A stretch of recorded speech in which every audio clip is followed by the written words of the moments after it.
Ramallah, West Bank. Palestinian protesters and Israeli soldiers clashed Thursday in Jerusalem, Ramallah, and other places in the West Bank and Gaza Strip, with some demonstrators burning American flags and posters of President Trump a day after he sided with Israel by announcing U.S. recognition of Jerusalem as its capital. But at nightfall, after the skirmishes died down, the region was bracing for worse.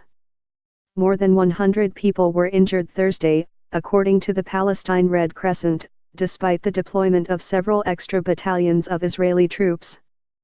The critical test comes Friday, when larger demonstrations are expected as crowds leave mosques after the weekly noon prayers.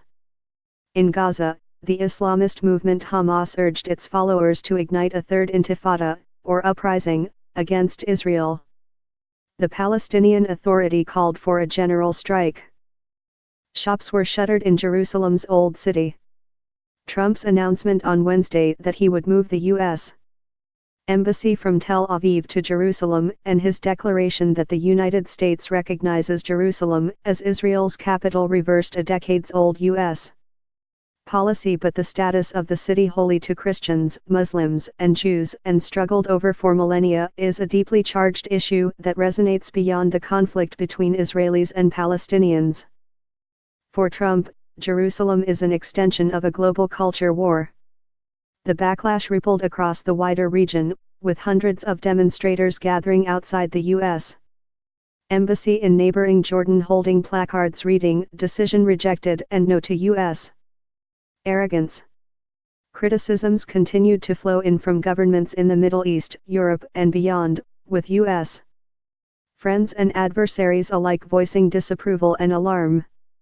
Turkey's president predicted that the region would ignite in a ring of fire, while European leaders reiterated their opposition to the policy. An 86-year-old Nobel Peace Laureate Desmond Tutu declared, "God is weeping." In Israel, the decision has been widely welcomed by politicians, who see it as long overdue recognition of reality and of their historic claim to the city. Palestinians say it is a dangerous breach of UN resolutions and international law that ignores their right to a future capital in East Jerusalem.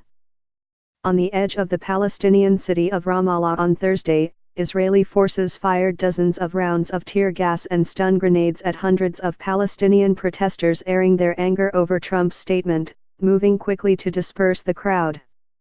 "This will be bad," said an ambulance driver in Ramallah as young men burned tires and pelted the soldiers with stones.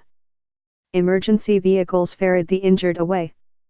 In some places, notably Gaza, protesters set fire to images of Trump and Israeli Prime Minister Benjamin Netanyahu, and to U.S. and Israeli flags. Donald Trump said Jerusalem is for Israel, and I tell him, "No way, go to hell," said a 43-year-old woman in the crowd, a traditional Palestinian scarf wrapped around her face. "Jerusalem is for Palestine, forever," said the woman, who declined to give her name. "Trump made the wrong decision," said Sarah Way, 15, who was making her way toward the demonstration carrying a Palestinian flag.